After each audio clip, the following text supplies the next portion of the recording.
quand on a passé des années à être un caméléon, non pas que ça nous ramène à un statut animal de se prendre pour un poulpe, mais moi je l'aime bien et j'ai trouvé cette petite peluche à la fois inspirante pour m'en rappeler et déstressante, comme on le disait hors champ avec Mathieu, parce que voilà, c'est un plaisir de jouer avec cette petite douceur et en même temps qui est tout à fait réactive, mais qui me rappelle à quel point être indépendant, c'est être multi-tentacule, et puis à quel point être un être humain, finalement, c'est être multifacette et de devoir jouer un peu ici, un peu là.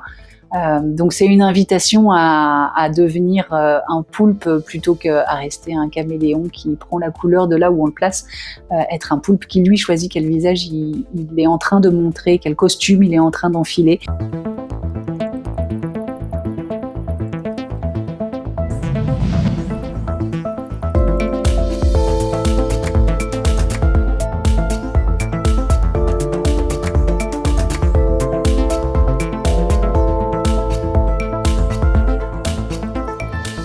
Salut les curieuses, salut les curieux. Aujourd'hui, j'ai la chance d'avoir rendez-vous avec Marjorie Véron, ex-avocate passionnée de voyage, de psychologie, de philosophie, autrice, femme, coach, accompagnatrice en changement professionnel, dessinatrice de coins de feuilles, chercheuse de sens, trouveuse de solutions, mais également hypersensible et HPI.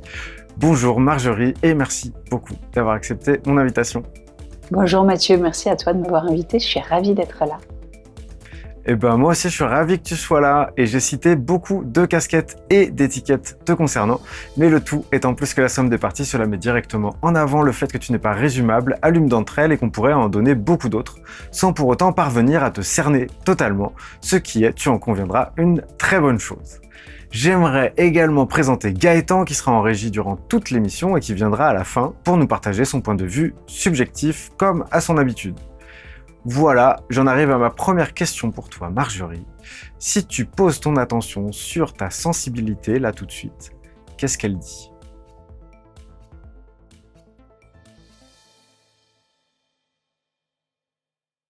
Ma sensibilité, là tout de suite, me dit déjà merci de m'être installée face à un paysage aussi vert pour m'inspirer, réfléchir et m'inviter à respirer. Parce qu'elle me dit aussi ah tiens, j'ai une petite appréhension de cet entretien quand même. Euh, et elle a pas mal de voix, elle me dit aussi ça va bien se passer. Donc juste ce qu'il faut quoi, un petit peu de stress, mais on a pu voir dans d'autres entretiens que le stress avait aussi des vertus de concentration, de mobilisation des moyens. Et donc on dirait un bon stress pour résumer, ça va ? Un bon stress. Ok, cool. Bienvenue avec ça. Donc Marjorie, nous allons parler ensemble de neurodiversité et d'indépendance au travail. Et avant de commencer cet échange passionnant, j'aimerais prendre quelques secondes pour m'adresser à toi qui nous regarde. Je me demande dans quelle situation tu es par rapport à ce thème-là. Est-ce que tu es sans emploi? Es-tu salarié? Es-tu travailleur indépendant? Comment le vis-tu? Qu'aurais-tu à nous dire sur ton activité? Qu'est-ce qu'elle t'apporte?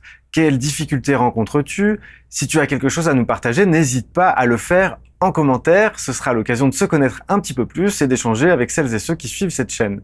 Donc merci à toi pour ces partages. Voilà, après ce petit crochet, je reviens vers toi Marjorie. Est-ce que tu veux bien nous parler des raisons pour lesquelles tu t'intéresses à la neurodiversité et un petit peu, quel est ton chemin dans cette exploration? Alors, la neurodiversité, c'est un thème qui est à la mode, on ne sait pas toujours exactement ce qu'il y a derrière et j'ai moi-même eu un peu de mal à cerner au départ de quoi on parlait, c'est un peu un terme fourre-tout. Moi, mon chemin, ça a été de faire détecter un HPI, donc de m'intéresser à ce que c'était que ce haut potentiel intellectuel, à rencontrer des termes comme hypersensibilité en chemin, en bonne HPI à aller creuser un peu dans tous les domaines, autant du côté de la psychologie que des recherches en neurosciences. De tomber un peu dans tous les travers, les pièges, effet Barnum, surattribution de ce qui m'arrive et de ce que je peux vivre à cette spécificité, et puis d'en faire un rejet total avant de revenir à une position un peu plus nuancée, qui fait que je vivre avec quelque chose qui fait un peu la différence avec les autres, tout en gardant bien à l'esprit que je reste avant tout un être humain comme les autres et que c'est à cette humanité que je dois me connecter et le plus souvent possible, parce que ça peut arriver de la nier aussi à force de se résumer un cerveau sur pattes qui a été étiqueté ceci ou cela. Donc voilà comment j'en suis arrivée à m'intéresser à ce thème. Ça a été pour moi personnellement, et puis après de me rendre compte qu'il y avait de plus en plus de personnes, quasiment toutes les personnes que j'accompagnais, qui arrivaient vers moi avec une étiquette. Alors TDAH ici, HPI, hypersensible, HPE, enfin des étiquettes un peu en tout genre, sans que je sache forcément toujours à quoi ça pouvait correspondre, s'il y avait une réalité, s'il y avait eu une détection qui avait été faite par un professionnel. Et ça a été tout un chemin pour moi d'appréhender ça au cours des accompagnements, c'est-à-dire d'arriver à le prendre en considération sans faire en sorte que tout l'accompagnement tourne autour de ça, parce que bien souvent, c'est un symptôme ou la cause pour laquelle on arrive, on se dit, bon, bah, la raison de ce que je vis, elle est là. Et puis en creusant un peu, bah non, la raison, elle est commune à tous les êtres humains. En général, elle est existentielle, ou alors elle relève pas du champ de ma pratique, et je renvoie plutôt à des thérapeutes. Mais voilà, pour répondre à ta question, ça a été un long cheminement qui est passé par tout un tas d'explorations et de conversions, reconversions, déconversions, qui m'amènent à parler de ce sujet comme j'en parle aujourd'hui, et qui m'amèneront peut-être à en parler différemment dans quelques temps. J'accepte aujourd'hui d'être un être humain en changement constant. Hmm. Bah, re-bienvenue avec ça. En fait, ce qui est drôle, c'est que dans ce que tu me partages sur cette réponse qui est vraiment très tôt dans l'entretien, finalement, tu résumes à peu près la raison d'exister de cette chaîne.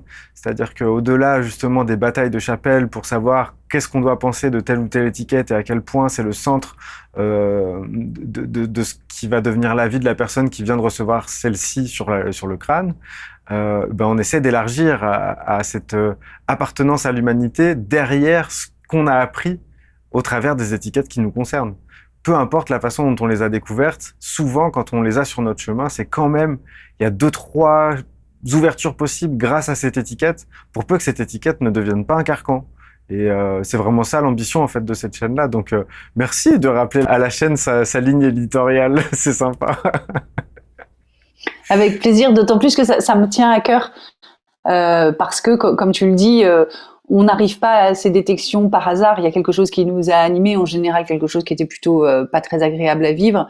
Et ce qui est important, c'est que bah voilà, ça vient éclairer quelque chose, mais c'est de pas garder le projecteur là-dessus en permanence. Ouais. J'aime bien ce terme de élucider, tu vois, c'est un peu comme marcher avec une bougie. Au fur et à mesure qu'on avance, on éclaire quelque chose, mais c'est pas éclairé pour toujours. Au fur et à mesure que tu avances, ça repart dans l'ombre. Alors pour le bien, pour le mal, j'en sais rien. C'est pas forcément les questions qu'il convient de se poser, mais en tout cas voilà, c'est un chemin qui s'invente en marchant, et au fur et à mesure, il y a des choses qui sont mises en lumière et qui permettent de continuer à avancer, et sur lesquelles il n'est pas forcément nécessaire de s'attarder pendant des années non plus. Mmh. Dans élucider, il y a lucide, et j'ai l'impression que ça fait partie de ce que tu mets comme valeur aussi dans ce que tu recherches. Une certaine lucidité avec une certaine humilité aussi, en disant bah, ça va changer, ça va bouger, c'est vivant. Et donc, bah, c'est pas parce qu'aujourd'hui tu vas nous dire des choses, c'est là où tu en es. Évidemment, il y aurait d'autres choses à en dire, et si tu reviens dans 3 ans, ce qui serait bien possible, eh bien, tu viendrais nous dire encore autre chose au sujet peut-être de ces étiquettes-là, peut-être d'autres, peut-être de pas du tout des étiquettes, parce que tu serais passé à autre chose. C'est intéressant de voir comme les discours peuvent changer. Moi, je vois que depuis que je m'y intéresse, du coup, les questions sont plus trop les mêmes. J'ai des moments où les questions d'invité en invité reviennent, mais il y a des moments aussi où ça bouge et où je suis plus sur ces questions-là. Et donc, c'est intéressant de voir aussi ce cheminement, parce que c'est comme si ça m'aidait aussi à digérer certaines choses, moi, de m'adresser à des professionnels, des personnes concernées, qui à chaque fois auront leur éclairage dessus. Et petit à petit, au bout d'un moment, c'est bon. C'est pas que j'ai fait le tour de toute la question, mais c'est que pour moi, c'est OK de passer à autre chose. Donc, je pars avec ma bougie éclairée autre part. C'est ça.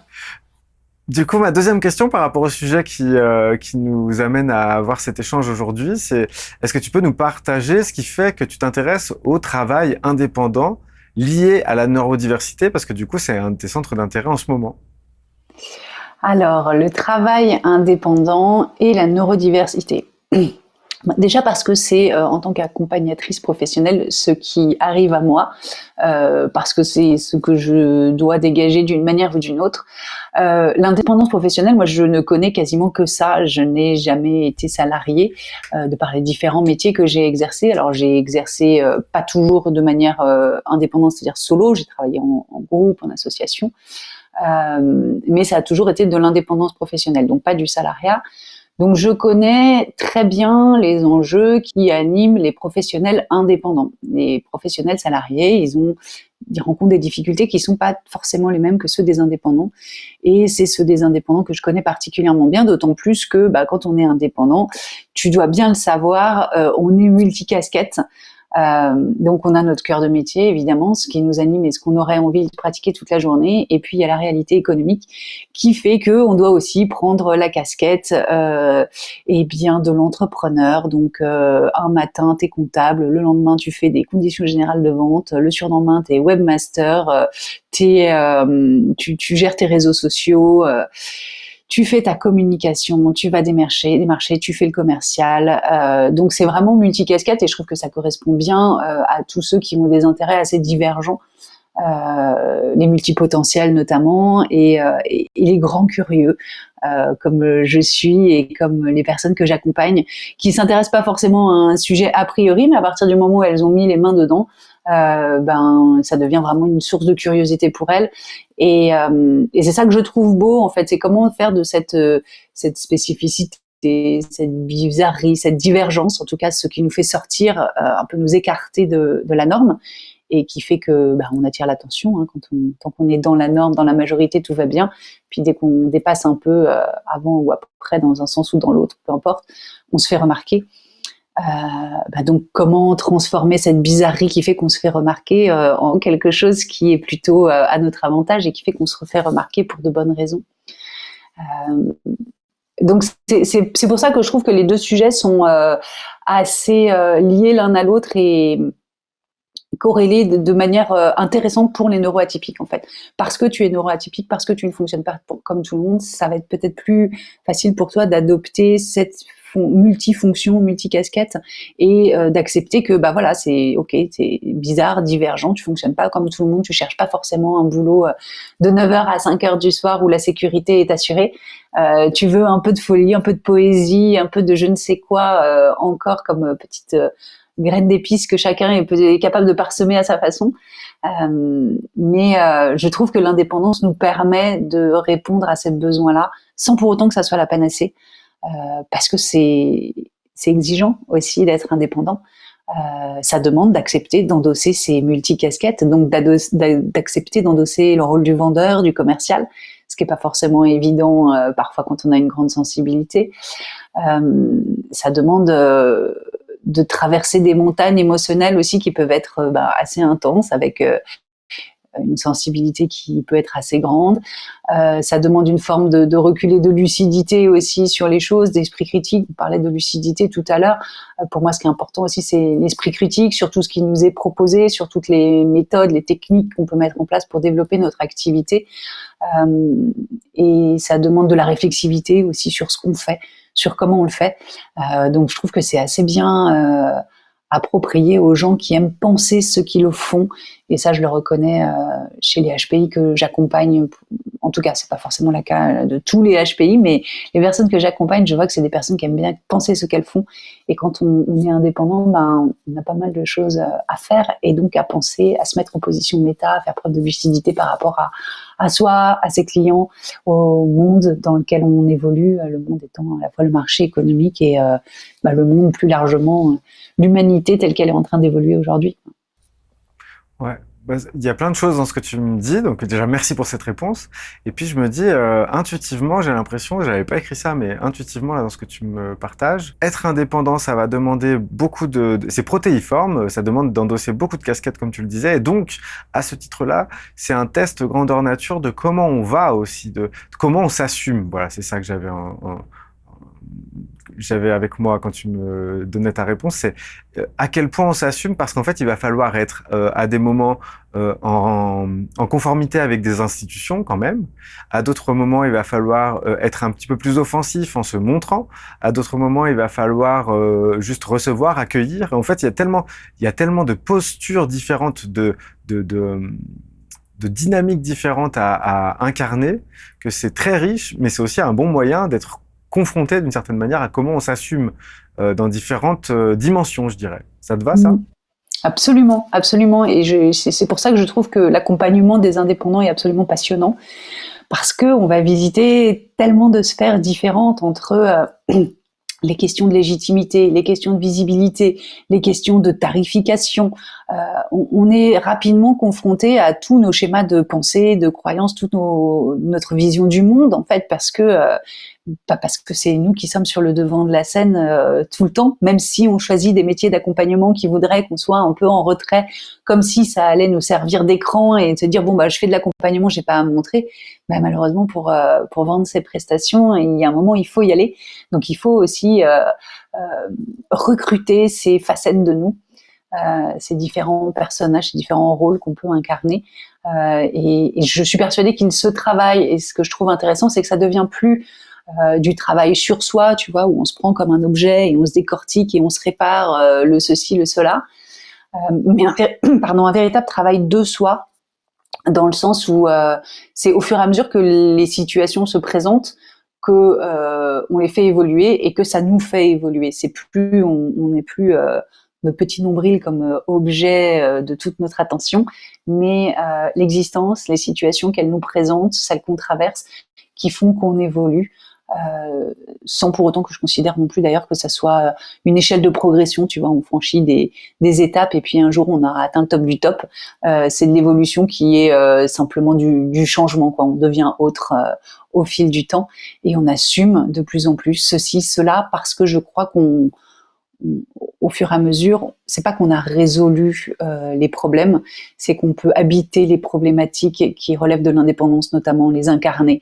Oui, c'est pas facile d'être dans l'accompagnement de l'humain, d'avoir des valeurs humanistes d'un côté et en même temps d'être indépendant et soumis à la loi du marché, donc de devoir répondre à des lois économiques.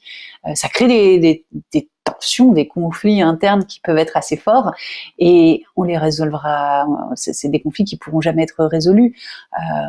C'est des conflits qui peuvent être habités parce qu'on est allé démêler un peu tout ce qui se joue en arrière-plan, là-haut, à l'intérieur, que progressivement, voilà, c'est des conflits qu'on habite, on les rend vivants, sans pour autant que, un jour, on ait vraiment résolu le problème, parce qu'est-ce que c'était vraiment un problème? Finalement, je ne sais pas. Du coup, est-ce que tu veux bien nous partager un petit peu justement ton expérience personnelle liée à ton métier, ton ex-métier d'avocate? Parce que ça peut être intéressant de voir comment tu as vécu ça, parce que là, à la fois, il y a ce côté indépendant, mais il y a aussi ce côté institutionnel très fort, où tu dois t'inscrire dans un cadre qui est un cadre vraiment méticuleux, complexe. Comment c'était pour toi tout ça? Qu'est-ce que tu as appris quand tu as fait ça? Alors, la première chose qui me vient là quand je t'en parle, c'est que j'ai appris ce que c'était qu'une posture professionnelle. Parce que le métier d'avocat fait partie de ces métiers où on revêt un habit professionnel quand on l'exerce, en tout cas quand on va au tribunal, parce qu'on ne porte pas la robe au cabinet toute la journée, mais quand on va au tribunal. Et donc, d'un coup, on devient ce personnage social, on incarne ce personnage social par le fait de revêtir la robe. Et ça m'a beaucoup aidé, à la fois moi en tant qu'indépendante dans mes autres activités, et ça aide les personnes que j'accompagne, dans le sens où on arrive progressivement à, c'est pas de la dissociation, mais c'est se décaler un petit peu de son moi, de qui je suis à titre personnel, pour pouvoir incarner le personnage social qu'on a besoin d'incarner pour exercer la mission qu'on a choisi d'exercer. Donc ça, c'est la première chose que ce métier m'a appris. Effectivement, il y a un cadre qui est assez rigide. Alors bon, moi j'ai trouvé un moyen de le contourner en faisant du droit d'auteur, c'est-à-dire que je travaillais plutôt avec des créatifs. Mais bon, le droit d'auteur, c'était une partie de mon activité. Il y a aussi pas mal de droit des affaires. Donc il y avait quand même ce cadre assez strict avec en plus tous les enjeux financiers qui étaient derrière.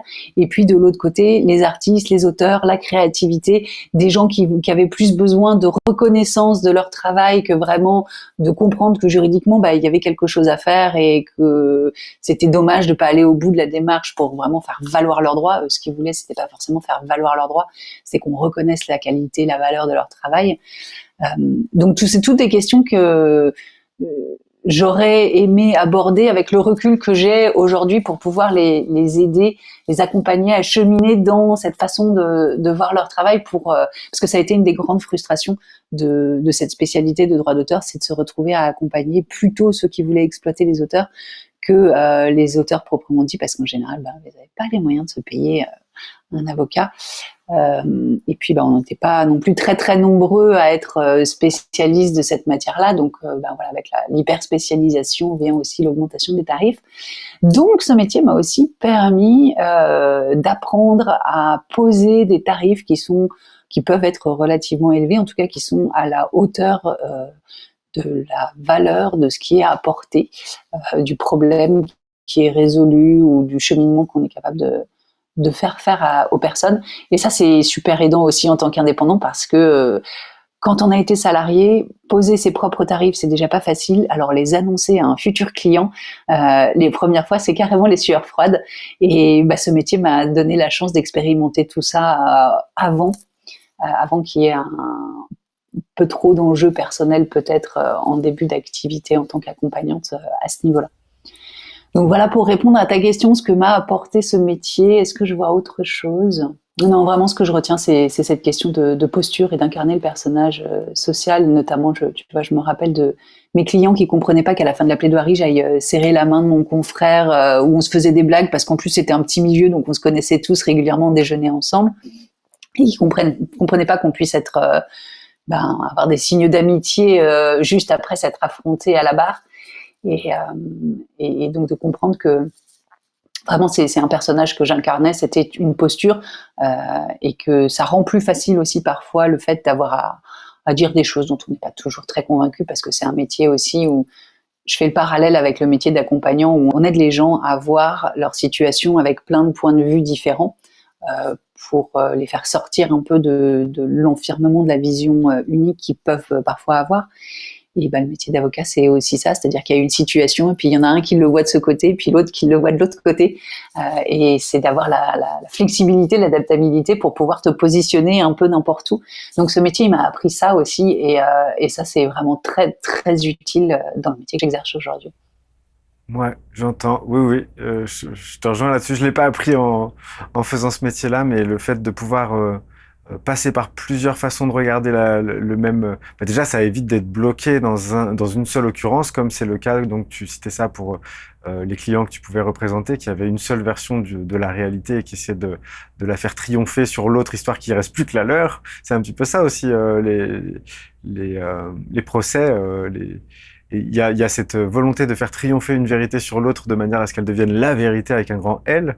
Dans ce que tu me disais, j'ai plusieurs questions à te poser. La première, c'est est-ce que tu as eu en fait peur à un moment donné que ce costume prenne le pouvoir d'une certaine façon, que tu te retrouves à être plus puissante dans cet habit-là qu'en dehors, dans le reste de ta vie, et donc comme on voit certaines personnes ne plus jamais quitter leur costume parce qu'en fait il leur confère un pouvoir beaucoup plus grand et une identité beaucoup plus forte et compréhensible pour les autres que quand ils l'enlèvent, et donc du coup c'est retour quelque part, c'est Superman qui remet ses lunettes et son costume, et il est quand même moins héroïque quand il a son slip et son collant.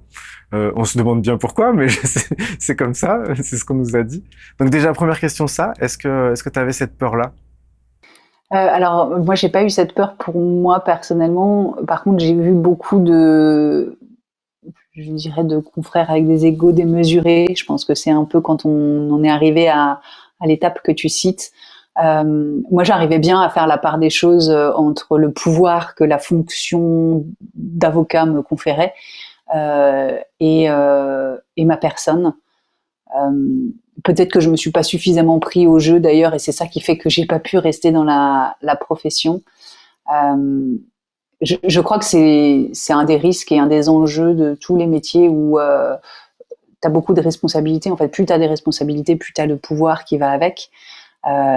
Et je comprends que cette grande responsabilité, surtout ce grand pouvoir que la fonction confère, puisse venir affecter la personne qui justement se sentirait impuissante dans d'autres domaines de sa vie et ferait de son métier le seul moyen qu'elle a de se sentir puissante avec du pouvoir d'agir. Et je crois que ça arrive beaucoup aux salariés aussi quand on commence à s'identifier uniquement à notre fonction, quand toute notre identité c'est je suis avocat, je suis médecin, et qu'on en oublie qu'on est pluriel, multifacette. Alors après, je suis intimement convaincue qu'il y a une très bonne raison pour laquelle on fait ça aussi, pour laquelle on surinvestit un domaine de notre vie plutôt que d'autres. Donc je le comprends et je trouve ça profondément humain. Maintenant, est-ce que ça nous aide vraiment à avoir des existences sans aller jusqu'à heureuses, mais au moins satisfaisantes et épanouissantes? Ça, je sais pas, c'est à chacun d'en juger. Finalement, peut-être qu'il y a des gens qui sont très heureux en étant juste un visage, une fonction. J'ai un peu du mal à le croire, mais après tout, on est tous différents. Donc, peut-être qu'il y en a qui investissent ça différemment. Dans ce que tu me dis là, moi je suis avec la partie de moi, en fait, je suis vraiment content de pouvoir la contacter. Je suis avec la partie de moi qui est branchée sur le fait d'avoir accepté d'être petit et de tenter de grandes choses en même temps. C'est d'accepter d'avoir un horizon large et loin et de faire des résultats qui sont pas du tout à la hauteur de cet horizon-là, mais de cheminer néanmoins vers cet horizon qui peut être mis à jour à chaque pas. C'est-à-dire que je peux me pivoter par rapport à cet horizon, je suis pas obligé d'arriver à un point précis de l'horizon en question. Donc, et j'ai l'impression que ce que j'apparenterais à de la paix, c'est ça, c'est à la fois s'autoriser cette petitesse et s'autoriser à penser grand sans ressentir la douleur de ne pas être aussi grand que ce qu'on peut projeter d'une certaine façon. C'est avoir de la douceur à l'endroit où ça sort que comme ça, finalement. Comment c'est pour toi que je te partage ça? C'est beau. Déjà, c'est beau. Cette notion d'horizon, déjà, moi, elle me parle beaucoup dans le sens où, en accompagnement, moi, je suis pas pour. J'ai pas été formée à un accompagnement où on a un objectif, une cible, un point précis à atteindre, mais plutôt un horizon. Voilà, on tend vers ça. Et c'est comme quand on se promène, en fait, quand tu avances, au fur et à mesure que tu avances, l'horizon se rapproche, l'horizon change, parce qu'en fait, l'horizon, on l'atteint jamais vraiment. En fonction des heures de la journée, en plus, il commence à changer de couleur. Donc, on pensait arriver là où c'était tout vert, et puis finalement, on commence à voir poindre du jaune ou du orange. Donc, vraiment, c'est la vie qui s'invente en marchant. Et cette idée de vouloir faire de grandes choses, je pense qu'elle est un peu nourrie par cette angoisse existentielle de mort qu'on peut peut-être avoir en tant qu'être humain, et qui fait qu'on voudrait laisser une trace, quelque chose de grand de notre passage ici. Et ça, c'est humain. Avoir la lucidité de se rendre compte que c'est pour ça qu'on le fait. Ça permet aussi de faire preuve d'une certaine humilité, de pas se prendre pour Dieu qui va faire des grandes choses. D'autant plus qu'en général, quand on raisonne comme ça, on se retrouve avec cette espèce d'état d'esprit de toute puissance assez impuissant, parce que dans le réel, on n'est pas Dieu et on peut pas faire des choses aussi grandes qu'on le voudrait en un claquement de doigts. Donc, considérer qu'on est en projet permanent, c'est aussi un moyen d'avancer, parce que ce qui est important, c'est certes de savoir un peu dans quelle direction on avance, mais aussi d'avancer, parce qu'on peut être figé par à l'horizon, il y a la multinationale qui est devant moi, que je voudrais créer, mais en réalité, aujourd'hui, je ne peux pas créer j'utilise cette image avec mes clients, ok, c'est super, là, tu viens de me décrire le Boeing 747 que tu voudrais créer, mais pour l'instant, on a 2 petites roulettes. Donc déjà, si on arrive à faire un skateboard, c'est pas mal. Et c'est un skate avec 2 roulettes, donc il va être un peu instable. Mais dès qu'on peut, je te promets, on met 2 roulettes de plus. Et on avance déjà avec ça. Et puis peut-être qu'un jour, on pourra mettre un guidon, une selle, ça sera un peu plus confortable. Et puis peut-être un moteur. Et au fur et à mesure, on va construire cet avion. Et puis peut-être qu'en cours de route, tu trouveras que déjà un scooter, c'est assez cool. Et ça permet d'aller suffisamment loin, suffisamment vite et de se sentir suffisamment libre. Donc voilà, s'autoriser aussi à évoluer en cours de route, à faire changer ce point sur l'horizon qu'on vise, comme tu le disais, parce que encore une fois, on est en changement, en évolution constante. Donc l'autre piège de l'autre côté, ce serait de changer sans arrêt de direction et de ne pas avancer du tout. Mais à partir du moment où on trouve du sens à ça, pourquoi pas. Ouais, j'avais à un moment donné, je m'étais formulé ça comme ça. Il y a les deux dimensions qui coexistent, la dimension de l'horizon qui est lointain, grand et inaccessible presque, puisqu'il avance en même temps que nous, finalement.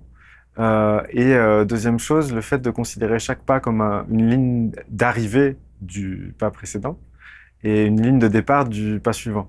Et donc, du coup, tu as toutes ces dimensions-là qui sont là en même temps. Et si tu arrives à les goûter toutes en même temps, c'est moins dramatique que si tu focalises que sur une, parce que tu vas avoir soit la petitesse du pas que tu viens de faire qui va te décourager, soit la distance avec l'horizon qui va te décourager également. Et quand les deux sont là, je pense qu'il y a quelque chose de plus savoureux. Et d'ailleurs, C'est plus savoureux et pardon, je t'interromps, c'est plus vivant. Je t'en prie.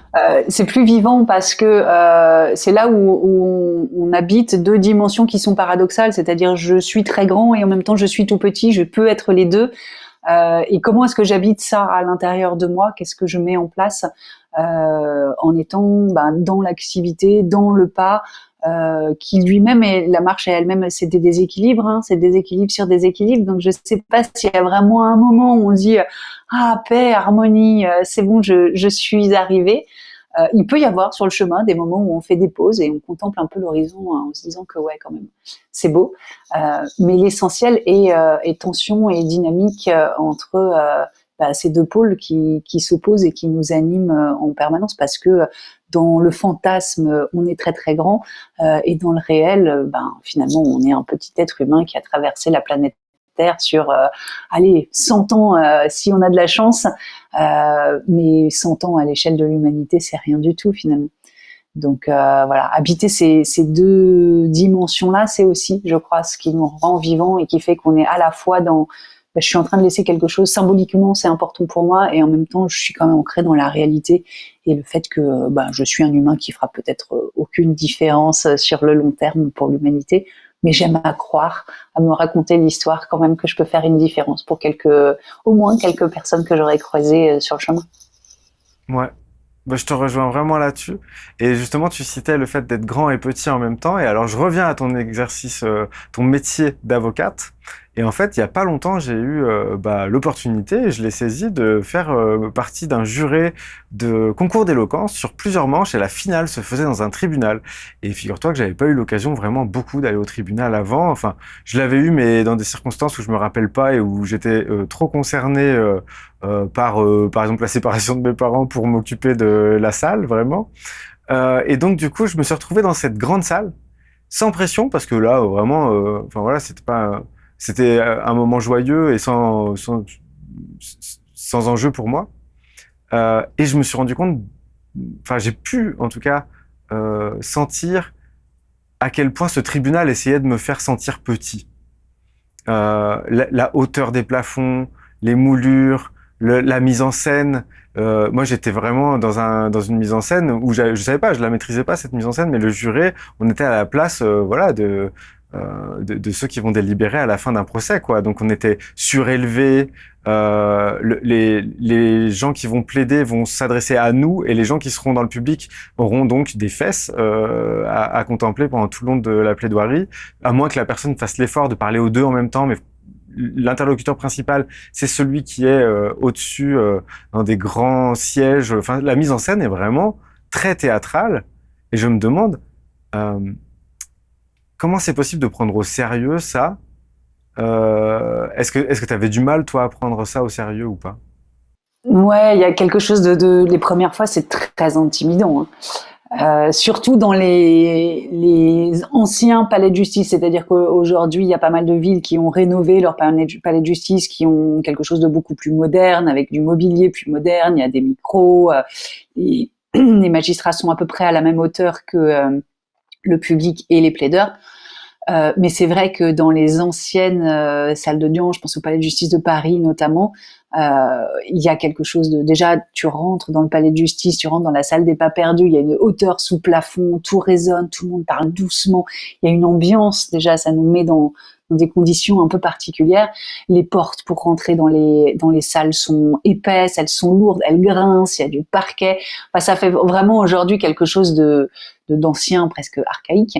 Mais je pense qu'au départ, la fonction est avec quand même quelque chose d'assez intimidant, en fait. L'idée, c'était de se dire, voilà, si vous êtes là, c'est pour une très bonne raison, et on rigole pas avec la loi.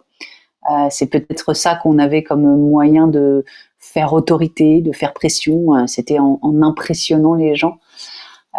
Et c'est vrai que quand tu revêts cette robe noire pour la première fois, qu'en face de toi, il y a des gens qui ont ces robes rouges de l'autre côté, d'un coup, il y a... Puis en plus, cette robe, elle est, mine de rien, elle est assez lourde. Elle est faite dans un tissu qui est, qui est un beau tombé, mais qui est assez dense. Donc, je me souviens des premières fois où le poids du costume, de la fonction, de ce qui allait se jouer, parce que alors moi j'étais pas en droit pénal où je jouais la vie des gens sur ma plaidoirie, je faisais plutôt du droit civil, du droit des affaires où ça passe tout par l'écrit avant tout, ce qui compte c'est ce qui a été écrit, mais il y a quand même ce jeu de la plaidoirie qu'on fait aussi pour les clients et l'audience qui est derrière, qui sache ce qui s'est dit en fonction des avocats. En plus, c'est fait avec plus ou moins de panache, de superbe, d'éloquence, de grandiosité, voire parfois c'est clairement exagéré cette mise en scène, mais elle a quelque chose de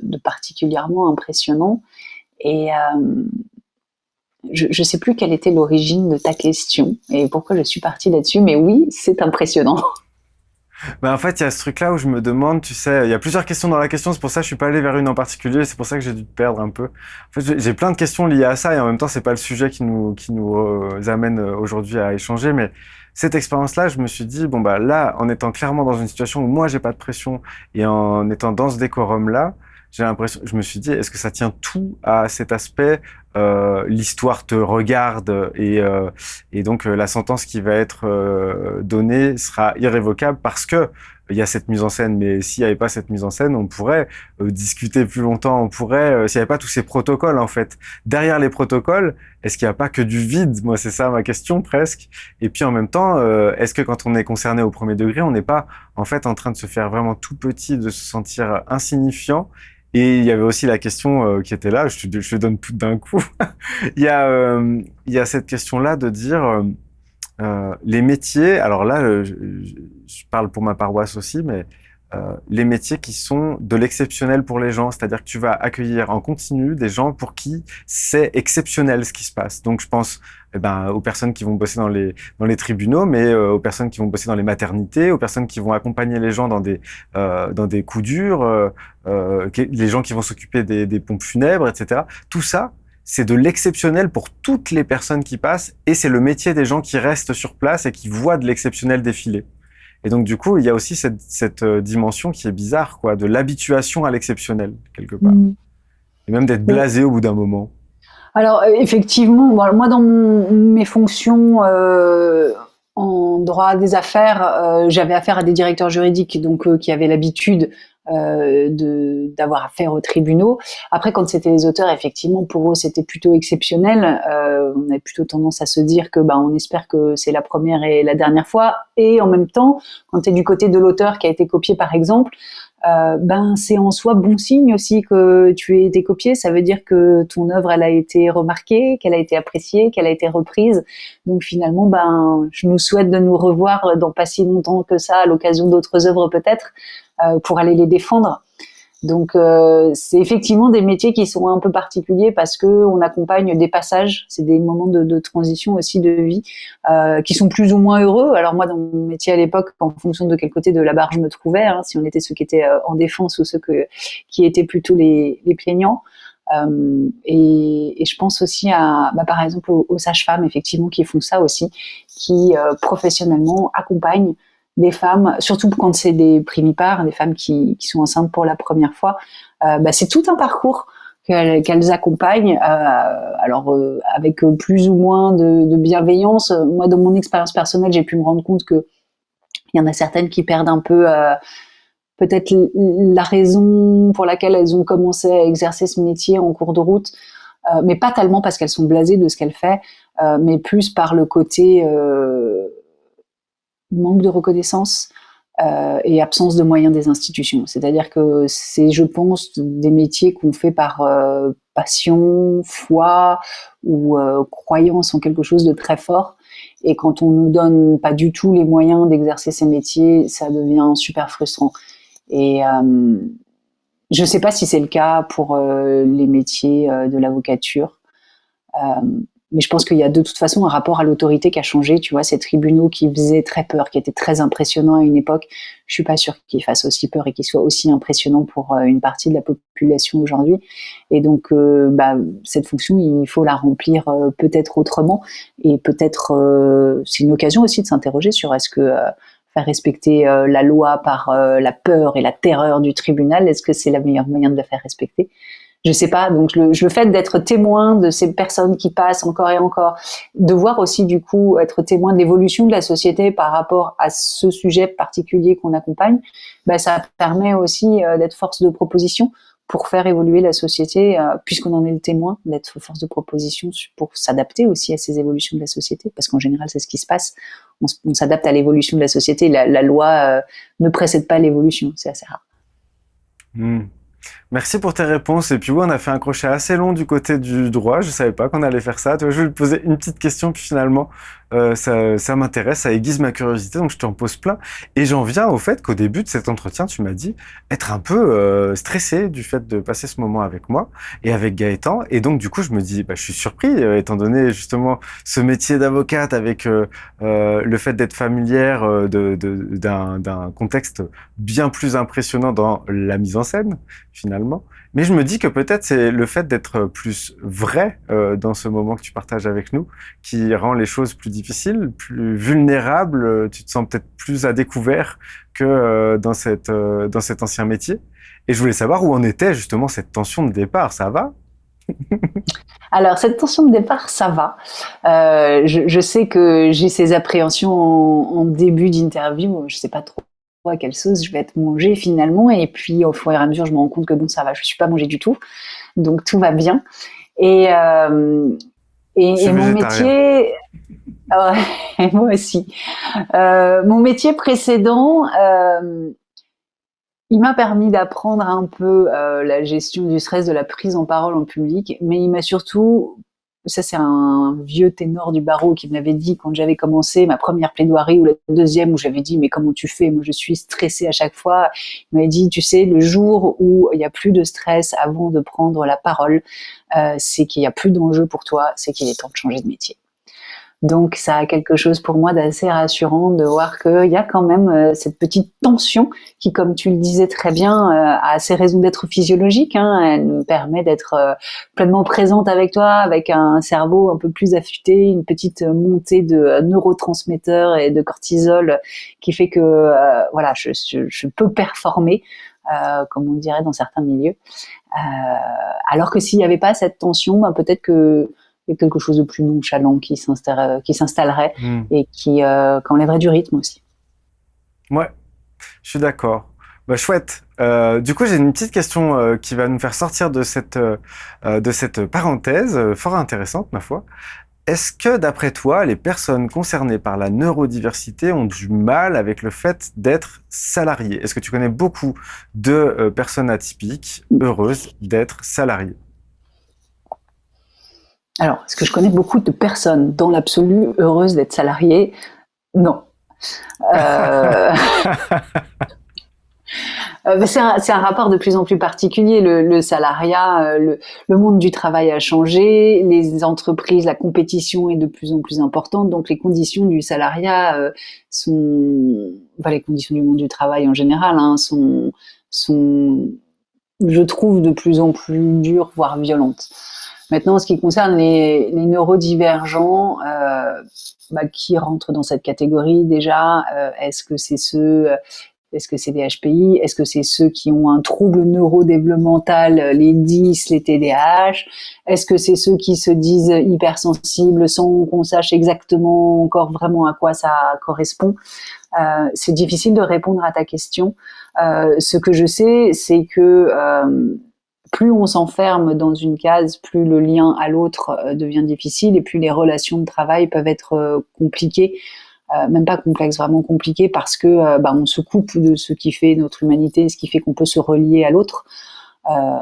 Ou alors on se fout complètement dans la masse, parce qu'il y a des gens qui savent très bien faire ça. Je suis pas sûre que ça soit spécifique à la neurodivergence, mais il y a des gens qui savent très bien, on parle de faux self, faire le caméléon et s'adapter complètement à l'environnement dans lequel ils sont, quitte à y laisser une grande partie de leurs ressources aussi. C'est comme ça qu'on peut arriver au burn-out.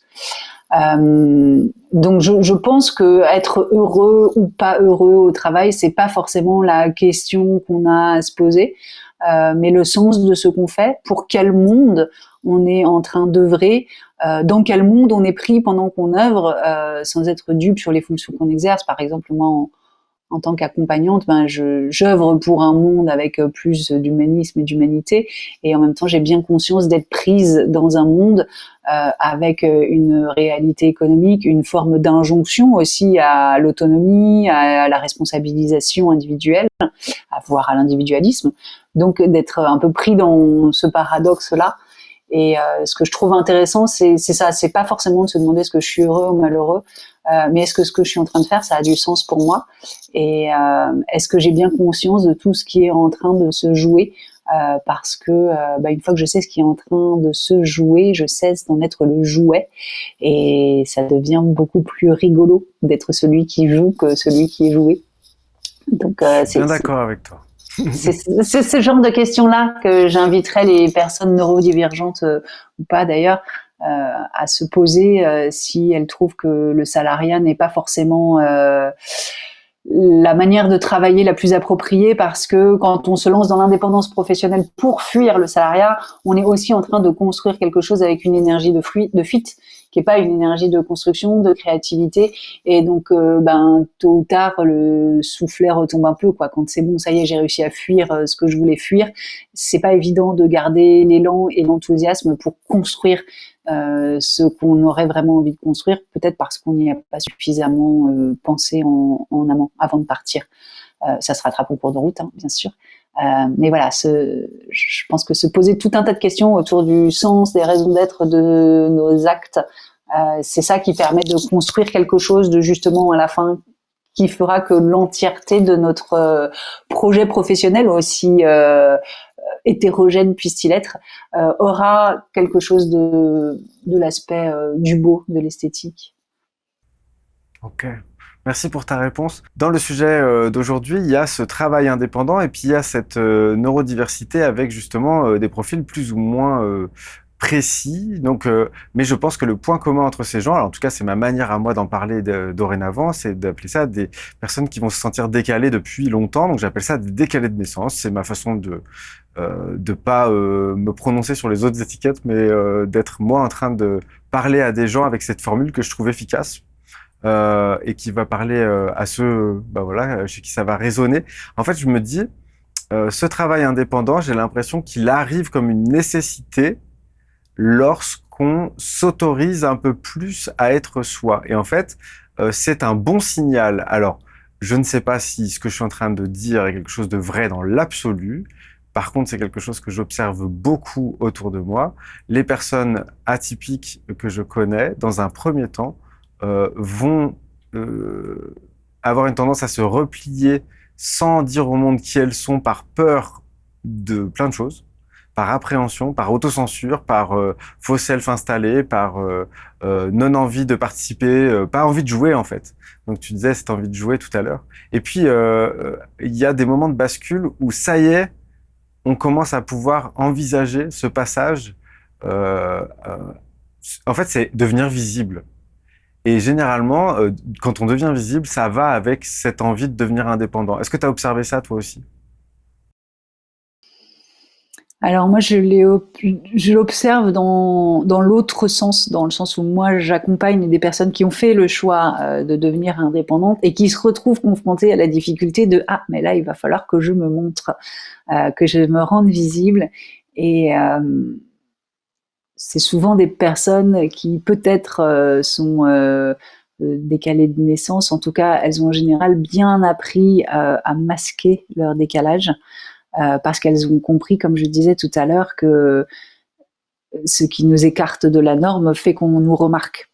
Et comme on veut pas être remarqué, parce que on nous apprend bien à l'école que sortir du lot, avoir la tête qui dépasse au-dessus des autres, c'est prendre le risque de se la faire couper. Donc, on apprend à se camoufler.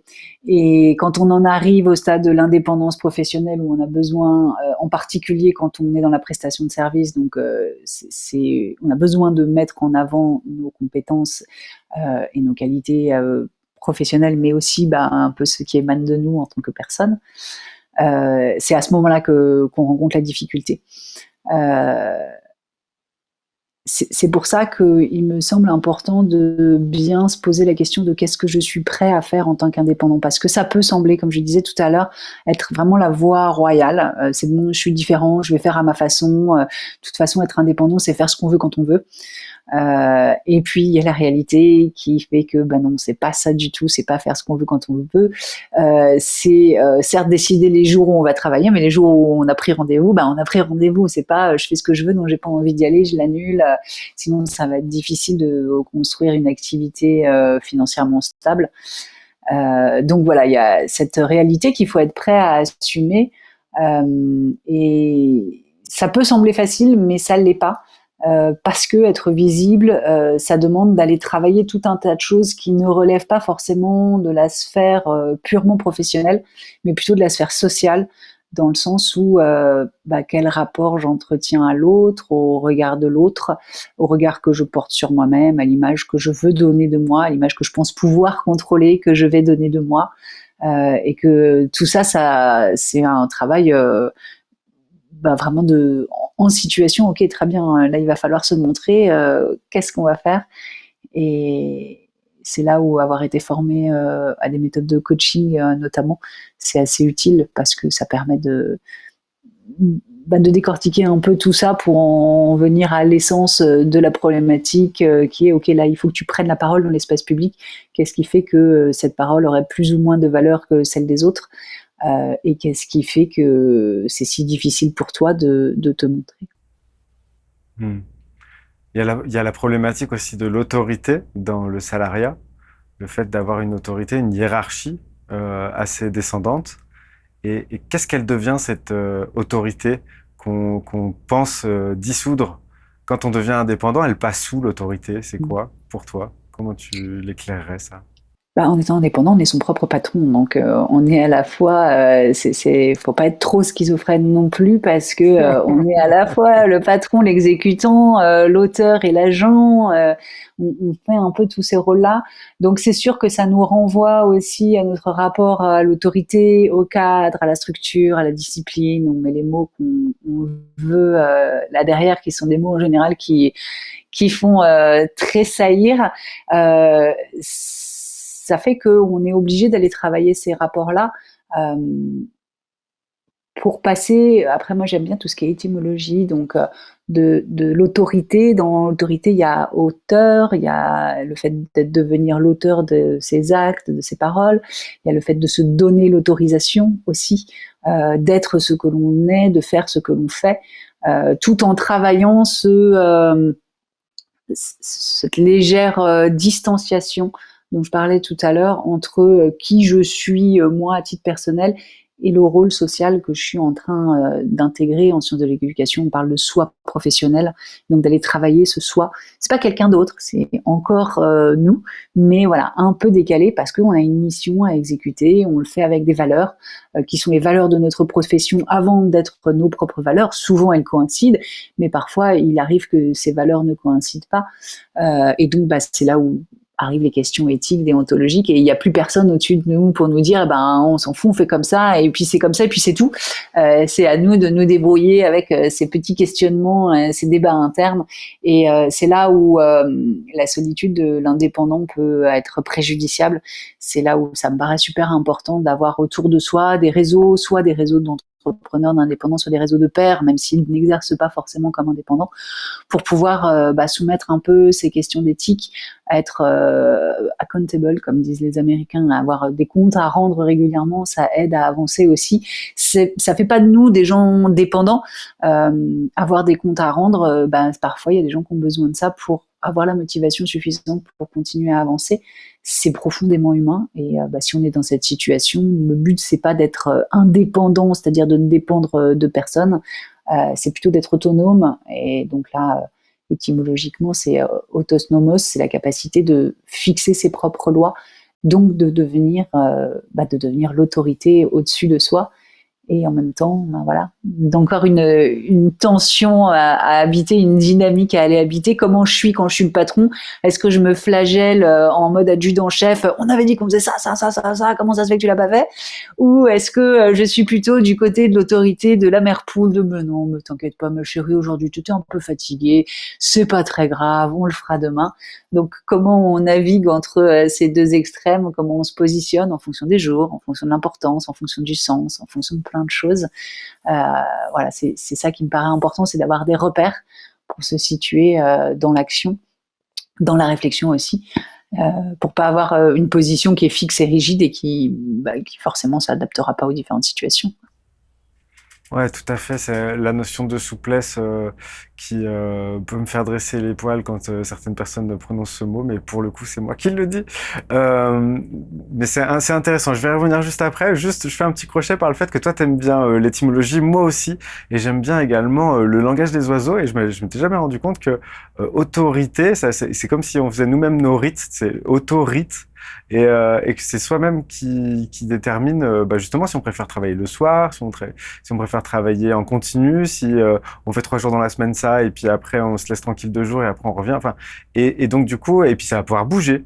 Donc là, on en revient à cette souplesse que tu citais, qui est très importante, c'est-à-dire qu'en fait, j'ai l'impression que quand on décide de quelque chose de façon fixe, c'est pour gérer du collectif généralement qu'on fait ça à des règles strictes.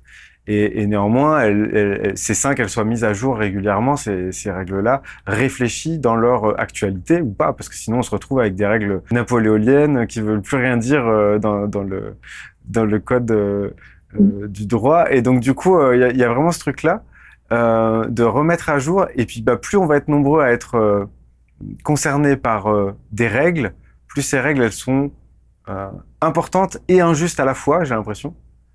Et là, c'est comme s'il y avait une discipline en étant travailleur indépendant. Il y a une discipline à trouver, il y a un rythme à trouver, un rythme de croisière qui est à la fois de la compréhension de qui l'on est, de nos avantages, de nos aptitudes, de nos compétences, et en même temps le fait de ne pas se dégonfler comme un soufflet parce qu'on se laisserait vivre. Donc c'est ce que tu évoquais juste avant. Et c'est un équilibre entre verticalité et horizontalité pour avancer quand même. Ça te va, ça, comme résumé, même si c'est un résumé un petit peu plus bordélique que ce que tu viens de faire? Je dirais qu'effectivement, ça questionne notre rapport au cadre. Alors, quand tu as parlé des règles napoléoniennes obsolètes, juste pour partager l'anecdote, dans mon village, il est interdit de passer au trot. Donc, il faut le savoir. Okay. Donc voilà, il reste des règles effectivement un peu archaïques qui ont plus lieu d'être. Donc ça, c'est l'avantage d'être indépendant, c'est que ça permet d'interroger son propre rapport à l'autorité et donc au cadre. Le cadre, en fonction du rapport à l'autorité et au cadre qu'on a pu avoir dans l'enfance, en famille, mais aussi les figures éducatives qu'on a pu rencontrer sur le chemin, on a tous un rapport au cadre et à l'autorité qui nous est propre et qu'on peut faire évoluer. Mais le cadre, il est quand même là pour sécuriser, structurer, protégé. S'il n'y avait pas de cadre, comme tu le disais, dans un groupe, par exemple, si on ne se dit pas avant pourquoi on est là, quel est l'objectif de notre rencontre, qu'est-ce qui est OK, qu'est-ce qui est pas OK, ça peut partir dans tous les sens. Donc ça permet d'être ensemble et de faire quelque chose qui est ce qu'on avait prévu de faire, ou en tout cas dans la lignée de ce qu'on avait prévu de faire au départ. Mais ça marche avec soi-même aussi, parce que nous, on est un peu pluriel en tant qu'indépendante avec toutes nos casquettes. Là, on a un peu un groupe à manager à l'intérieur de soi. Donc, il y a ce rapport au cadre. À quel point est-ce que je le maintiens pour vraiment mettre l'accent, le focus sur ce qui est important. Attends, comment je le fais, le cadre, comme ça. Pour mettre le focus sur ce qui est important. Ce qui est important, c'est ce qui est là, c'est ce qui est au milieu. Ça peut m'aider aussi à ne pas déborder. En tant que praticien des relations humaines, le cadre, il nous protège aussi. Hein. Ça fait que quand il y a un problème, le cadre, il est là pour prendre le choc à la place du praticien aussi. Donc, comprendre que ce cadre, il est là pour nous protéger et nous structurer, ça empêche de partir dans des réactions de rébellion.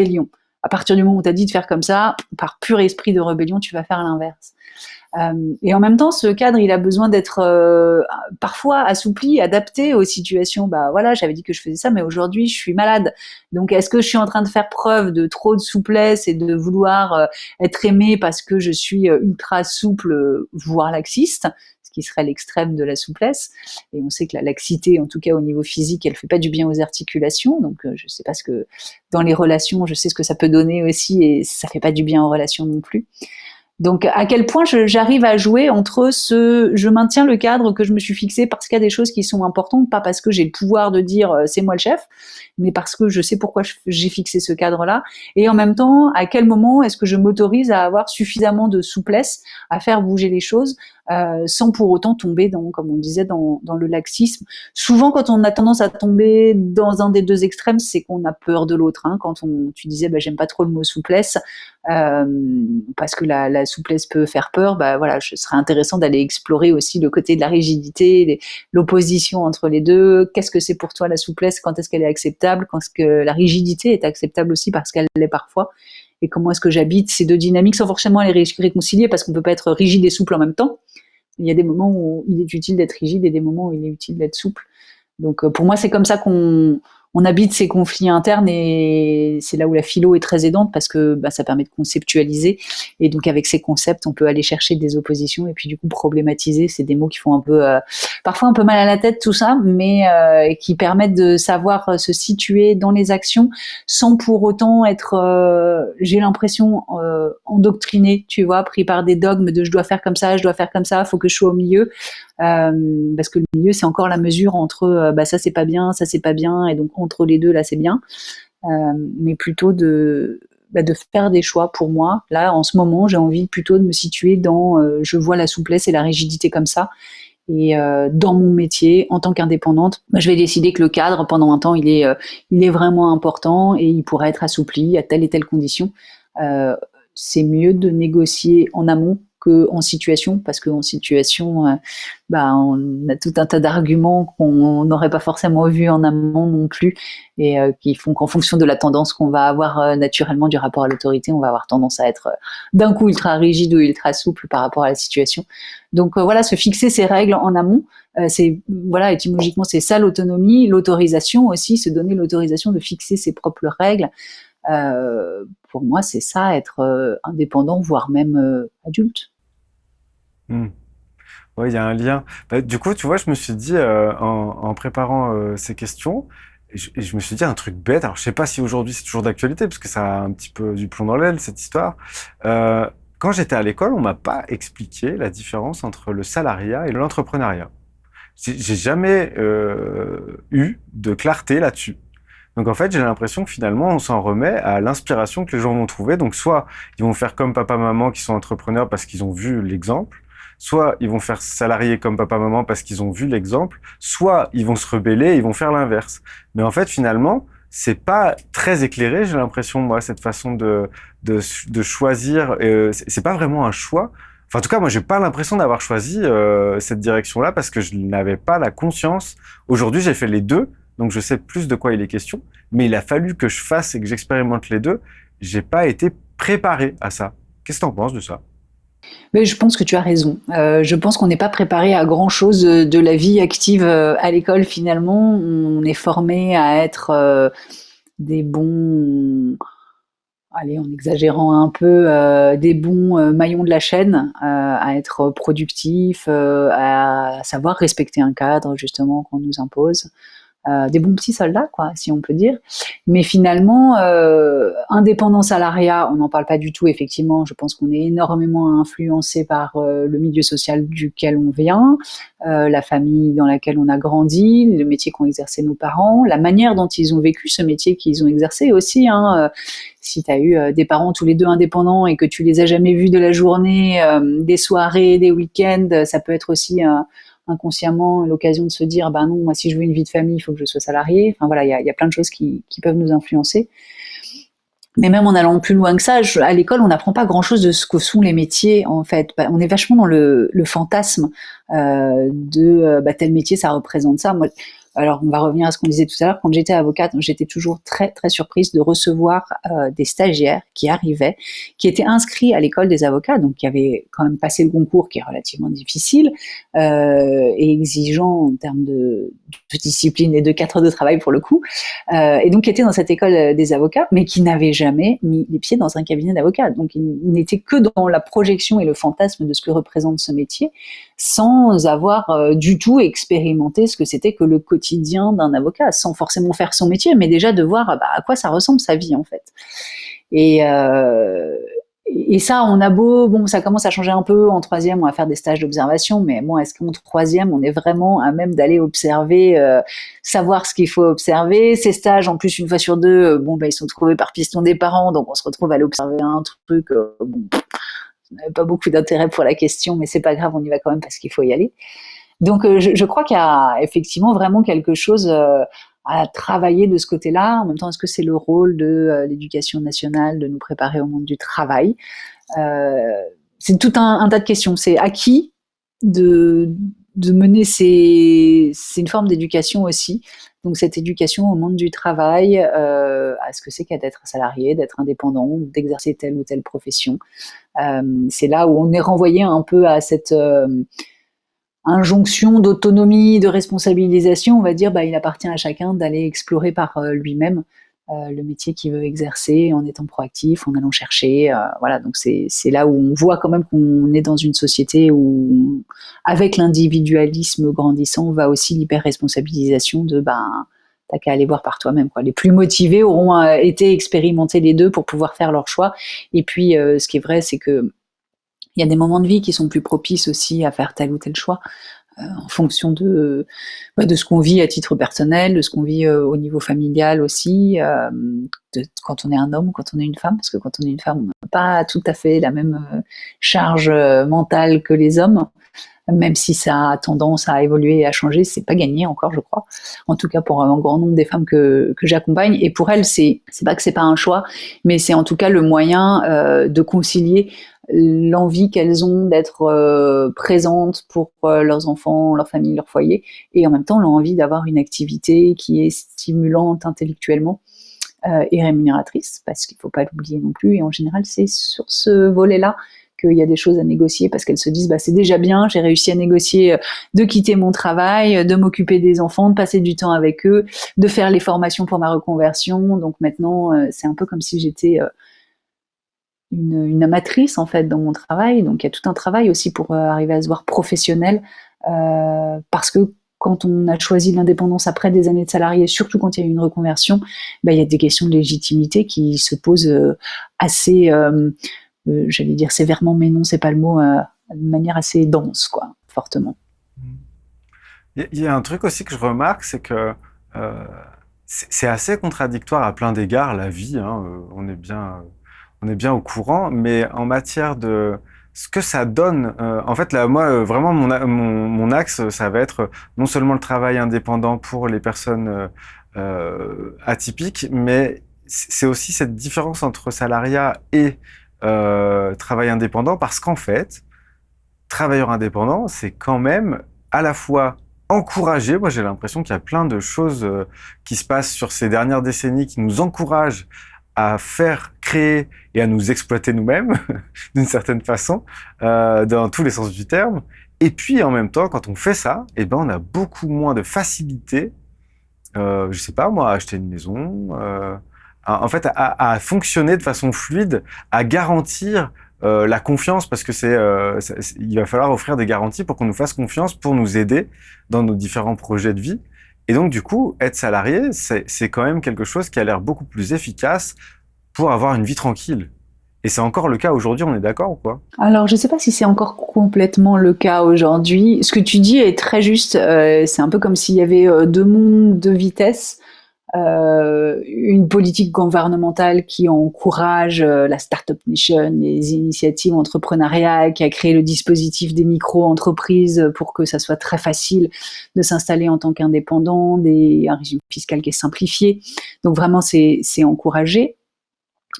Et en même temps, comme si les institutions, elles avançaient, mais avec tout le poids de l'institution qui fait qu'on avance un peu plus lentement, et donc qui résiste à ça, et notamment au niveau des institutions bancaires, qui fait que c'est très difficile d'avoir un prêt quand on est indépendant, ne serait-ce que même d'avoir un appartement à louer en location, on peut pas produire de fiche de paye. Donc il y a effectivement ce décalage. Il y a aussi que l'entrepreneuriat est encouragé sans pour autant qu'il y ait beaucoup de soutien pertinent qui soit offert. Alors oui, il y a les chambres de commerce, il y a les BPI, mais bon, les BPI c'est privé. Mais les initiatives publiques restent encore, elles aussi, très marquées par d'anciens modes d'entrepreneuriat, les anciennes façons d'entreprendre, qui sont pas forcément adaptés à la fois au monde numérique, à l'évolution des métiers, des professions aussi. Donc oui, il y a ces deux mondes qui cohabitent, qui coexistent, et quand on est dans le monde des indépendants, ben parfois on a un peu l'impression d'être à nouveau, si en plus on est neuroatypique, à nouveau un électron libre, un extraterrestre, à moins de s'être entouré d'indépendants eux-mêmes dans son entourage. Mais c'est vrai que si on est entouré que de salariés, on est considéré comme un extraterrestre, quoi. C'est pas encore complètement dans les mentalités, en fait. C'est une façon d'entreprendre comme une autre. Maintenant, est-ce que le travail salarié est plus sécurisé? Je pense que c'était le cas à une époque. Les lois sociales protègent encore suffisamment les salariés, mais enfin, on n'a quand même plus la sécurité de l'emploi qu'on avait à une époque. Donc, ceux qui disaient que l'indépendance c'était la liberté et le salariat c'était la sécurité, je pense que ça a été vrai pendant très longtemps, mais qu'aujourd'hui c'est plus aussi vrai que ça. On vit vraiment dans un monde complexe d'incertitude qui fait qu'on peut plus prendre ces éléments-là comme point de repère acquis. Voilà. Ok, merci. En parlant de complexité, justement, je viens moi du monde du salariat, j'ai fait cette expérience-là pendant un moment. Je me suis arrangé pour qu'elle soit la plus douce possible en me mettant un petit peu en dehors de l'organigramme le plus possible, donc en bas de l'échelle, mais à côté surtout. C'était ma technique pour qu'on me laisse tranquille. Et j'ai pu voir un petit glissement de terrain. En fait, il y a aussi non seulement il y a des encouragements au fait de monter sa propre entreprise, mais il y a aussi des encouragements qui se font en interne au niveau du salariat, parce que on est passé de... J'ai l'impression qu'on a changé d'époque. Alors, je vais être très caricatural dans mon diagnostic, mais c'est pour être compris et pas parler trop longtemps. J'ai l'impression qu'on est passé du moment où il y avait le chef autoritariste qui possédait l'entreprise et le désir vers lequel allait l'entreprise, donc les valeurs, la direction, la méthode, etc. Donc il y avait quelqu'un qui a incarné ça de façon complètement autoritaire, mais frontale. Donc toute l'injustice, elle était incarnée par quelqu'un. Et là, ça s'est dilué d'une certaine façon. Et il y a des postes qui sont spécifiques. J'ai l'impression que c'est dédié au fait que ça soit dilué et qu'on soit face à des personnes qui peuvent pas faire grand-chose pour nous, si ce n'est nous écouter et dire j'ai bien entendu ce que vous avez dit. Puis derrière, ils peuvent plus rien faire. Et donc du coup, je me suis retrouvé vraiment à vivre dans mon dernier emploi, que j'ai gardé quelques années, ce changement-là entre vraiment le chef tyrannique et à moitié taré, et puis de l'autre côté, quelqu'un qui arrive qui est très fin, qui a une humanité certaine, mais qui s'est refroidi d'une certaine manière pour son emploi et qui prête une oreille très attentive, mais suivie d'aucun effet, et derrière nous pousse vers la sortie si on est un petit peu trop de revendications. Et du coup, est-ce que tu as pu observer ça toi aussi, ou est-ce que j'ai juste pris mon cas pour une généralité? Mais je crois qu'il y a une chose qui est sûre, c'est que, comme tu le disais, le rapport à l'autorité change. On l'a vu dans les entreprises où il n'y a plus le chef d'entreprise qui a autorité de manière complètement hiérarchique sur ses subalternes, mais ça va dans la famille aussi. Hein, l'autorité paternelle n'est plus absolue. Le père n'a plus le droit de vie, de mort. Il pouvait faire emprisonner ses enfants, comme ça, quoi. Ça, c'est terminé. Mais du coup, Quel ça c'est. dommage. Ouais, quel dommage. Ah, ça, c'était une bonne époque. Au moins, on était tranquille. Et Non, bien sûr que non. ça vient de là, hein, le mot émancipation, c'était de sortir de l'autorité paternelle, quoi, man, au sens de l'homme, le père, quoi, pater. Mais tout ça ne s'est pas fait sans coût non plus. C'est-à-dire que si le père ou le chef d'entreprise n'est plus l'autorité absolue et a droit de vie et de mort comme César dans l'arène, sur les gladiateurs dans l'arène, bah, du coup, qui a autorité? Et on est passé à l'autre extrême, une espèce d'injonction à s'autogérer, à ce que chaque individu se gère comme une micro-entreprise en fait. Hein. Faut gérer sa carrière, ses émotions, faut gérer son argent. Enfin, on se gère comme on gère un compte en banque et pourtant on est des êtres humains. Donc ça procède aussi de toute une logique, un paradigme, une façon de voir l'être humain qui est assez mécaniciste. Quoi. T'es un maillon dans la chaîne et si chaque maillon fait bien son travail, la chaîne tourne. Il n'y a plus besoin qu'il y ait quelqu'un en haut qui dise toi tu fais ça, toi tu fais ça. Donc c'est un peu une injonction à l'auto-responsabilisation, l'hyper-responsabilisation qui peut avoir comme conséquence une déresponsabilisation de ceux qui sont censés être responsables aussi. Notamment au sein de l'entreprise est quand même responsable du bien-être des salariés. Alors même si c'est à la mode, même si on en fait peut-être beaucoup, je crois que ça vient contrebalancer l'excès qu'il peut y avoir de l'autre côté. Donc pour moi le risque, il serait là, c'est de pas voir qu'on est pris dans ce système-là où on nous renvoie la responsabilité individuelle, là où c'est la responsabilité collective qui devrait être mise en jeu, où on en renvoie le salarié à se remettre en question et à être réflexif par rapport à ses pratiques, par rapport à ses attitudes, par rapport à ses relations. Là où finalement ce serait quand même plutôt le rôle de la société, de l'entreprise, de mettre en place des choses qui font que chacun peut exercer le rôle qu'il est censé exercer tout en restant un humain. Donc pas être pris pour une pièce interchangeable, quoi.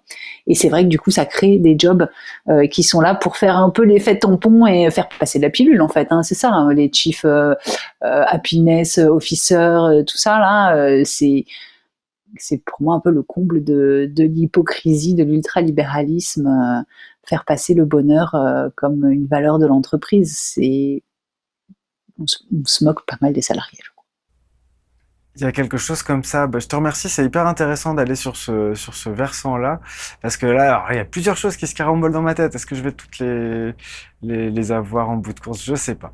Il y a pas mal de choses dans le sens où ça allait vers la sous-traitance, c'est-à-dire que moi, l'intérêt que je vois à être un travailleur indépendant, c'est à exprimer qui je suis. Donc, c'est à vraiment avoir du sens dans ce que je propose et de la singularité, ma singularité transpire dans ce que je propose. Mais le fait d'être travailleur indépendant alors que finalement, on va être un sous-traitant et finalement, on va faire le travail d'un salarié, mais sans la sécurité que ça pourrait nous procurer en tant que salarié de faire ces choses-là, eh bien, là, il y a une espèce d'entourloupe, effectivement, qui est encore plus grosse que quand on doit soi-même se faire transpirer pour faire ce qu'on aime. Là, il y a quelque chose de plus juste parce qu'en fait, on a vraiment sa propre teinte dans ce qu'on propose et donc il y a quelque chose de... On se retrouve, enfin, on s'exprime, on rayonne dans l'activité, dans les activités qu'on fait.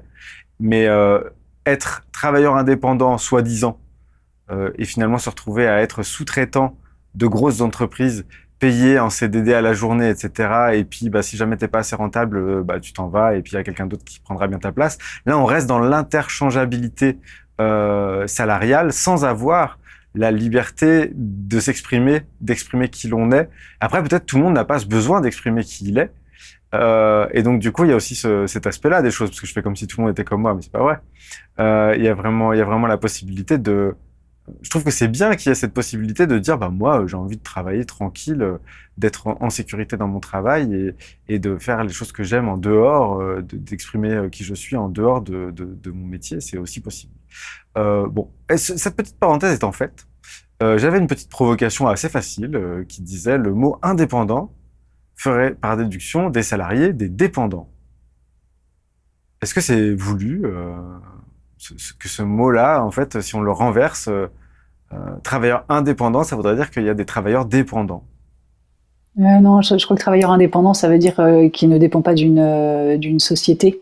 Il est indépendant de toute société, donc par opposition à un gérant d'une entreprise qui n'en est pas forcément salarié. Enfin voilà, c'est plutôt solo entrepreneur qu'on entend par indépendant.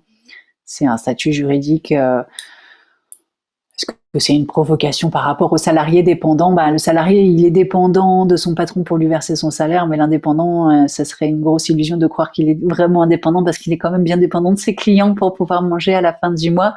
Et j'ai envie de rebondir sur ce que tu disais tout à l'heure, la question du sens. Effectivement, c'est peut-être ça qui fait que je me suis sentie en décalage pendant un moment, c'est que je pensais que cette question du sens et de l'absurde, elle animait tout le monde, et ce n'est pas le cas, je crois.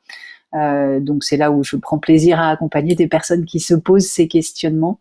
C'est là où je pense que la lucidité, voire l'extra-lucidité, sans partir dans le paranormal, mais l'extra-lucidité dont qu'on peut prêter à certains HPI, vient titiller cette question existentielle du sens. Donc tout le monde n'a pas forcément envie de la travailler, tout le monde ne se pose pas cette question, tout le monde n'a pas envie d'exprimer sa singularité non plus. Être indépendant, c'est pas forcément un moyen de le faire, hein, parce que comme tu parlais très bien de sous-traitance, avec l'ubérisation de la société par exemple, je suis pas sûre que les livreurs Uber ils expriment beaucoup leur singularité en étant indépendants. Et inversement, il y a certaines entreprises qui laissent suffisamment de place à la créativité des salariés pour que les salariés aient la possibilité d'exprimer leur singularité aussi. Donc je crois pas que indépendance égale expression de sa singularité et sens, et salariat égale absence de personnalité totale, quoi. Je crois que c'est vraiment une question de contexte, de situation, et que on peut. C'est vraiment très récent, hein, que le travail est vu comme un moyen d'expression de soi, de réalisation existentielle, de réalisation identitaire.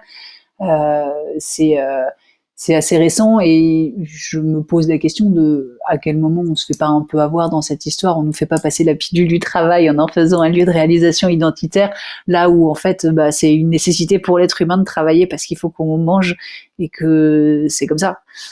Mais c'est plus joli et plus agréable de se dire qu'on va travailler parce qu'on s'épanouit et qu'on se réalise aussi. Moi, je suis d'accord avec toi, il y a un côté comme ça. C'est bien de le voir aussi, d'être un peu face à ce truc-là, même si on ne sait pas exactement où il est. C'est comme s'il y avait un pressentiment de ça. Je fais une mini parenthèse pour te dire que tu t'es saisi d'un stylo et que je l'entends. Ah, Et que du coup, désolé, mais tu peux pas déstresser hors cadre avec des choses qui font du bruit. ça marche, je reprends un truc silencieux. Ah, il faut une balle anti-stress. On devrait la fournir avant les interviews. Voilà, moi j'ai pas une Euh, balle, j'ai un poulpe. ah, ok, super. Ah ben voilà, là c'est bien. Là, on est dans quelque chose d'intéressant avec les multicasquettes dont on parle. Ah bah si tu veux On que est je te sur parle une du poulpe et image du qui... caméléon. Ah bah si tu veux, raconte-moi, explique-moi. Une anecdote sur le poulpe et les caméléons. Je suis tombée sur cette situation il y a quelques temps maintenant, ça fait plusieurs années. Je ne savais pas trop comment l'utiliser, mais on en parlait tout à l'heure, on en parle pas mal dans les HPI. On parle de ce profil caméléon, ceux qui ont un faux self qui fait qu'ils s'adaptent, c'est de l'hyperadaptation, ils s'adaptent en permanence. Et donc quelque chose qui ne rend pas service. Il y a ce faux self là, et puis il y a le faux self figé où on a toujours le même masque, on est caché derrière une vitre. Mariana Morand parle très bien de ça. Et puis il y a une autre façon de voir les choses. Alors là, je m'excuse, j'ai besoin de prendre la citation parce qu'elle est un peu longue. C'est une citation de Montaigne qui dit « Le caméléon prend la couleur du lieu où il est assis, mais le poulpe se donne lui-même la couleur qui lui plaît selon les occasions, pour se cacher de ce qu'il craint et attraper ce qu'il cherche.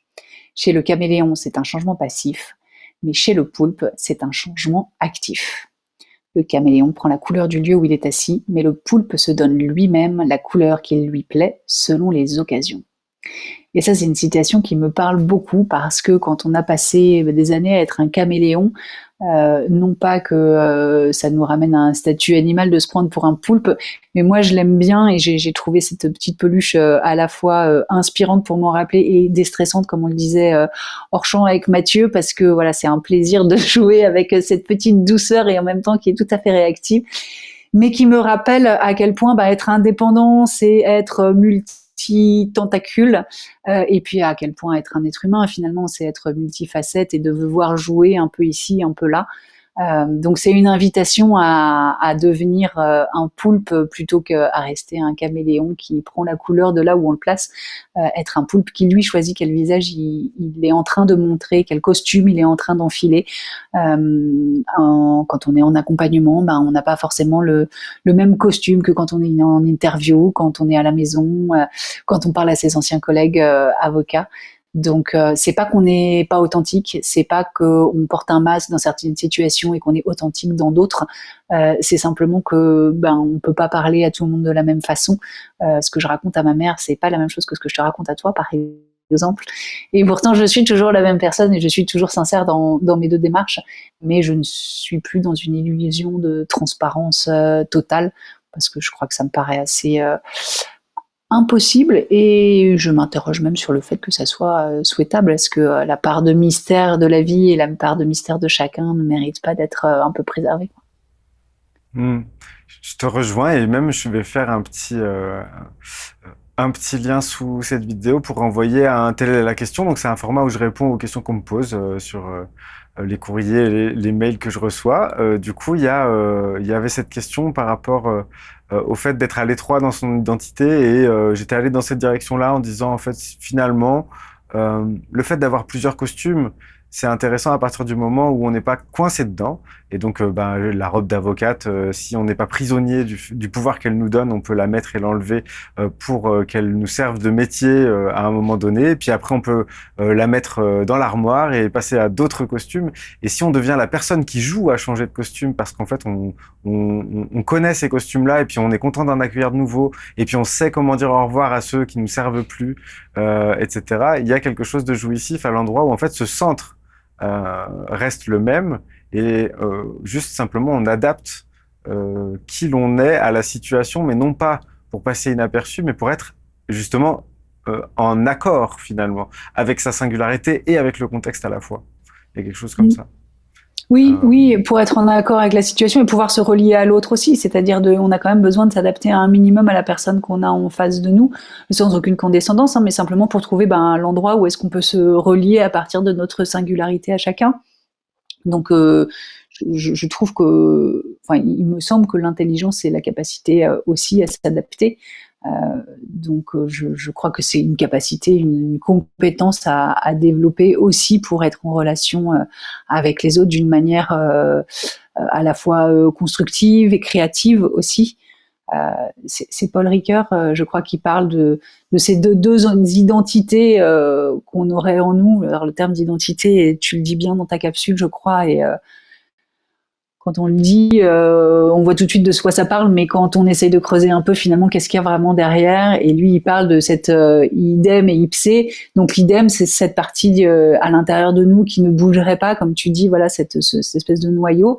Et puis l'ipsé, c'est cette partie de nous qui change au fur et à mesure que l'histoire s'écrit, au fur et à mesure qu'on la raconte aussi. Parce que, par exemple, mon costume d'avocat, j'ai remis la robe dans l'armoire, ce que je te raconte aujourd'hui, c'est pas la même chose que ce que j'aurais raconté il y a quelques années, et pourtant c'était le même costume et la même interprétation, mais par contre moi j'ai changé ma façon de raconter l'histoire aussi, Et donc là, on parle d'identité narrative, et c'est là-dessus qu'on a vraiment un pouvoir, le pouvoir d'agir, le pouvoir d'évoluer sur ce qui fait notre noyau dur, sans qu'il y ait trop de déterminisme là-dedans. Il y en a quand même une part. On a eu l'histoire qu'on a eue, on est né avec un tempérament, il y a des choses qu'on peut faire évoluer, puis il y a ce noyau sur lequel on ne peut pas jouer. Et ce que je trouve intéressant, c'est de ne pas passer trop longtemps sur ce noyau, à moins qu'il y ait vraiment un besoin de réparation, hein. Dans ce cas, le travail thérapeutique est fondamental.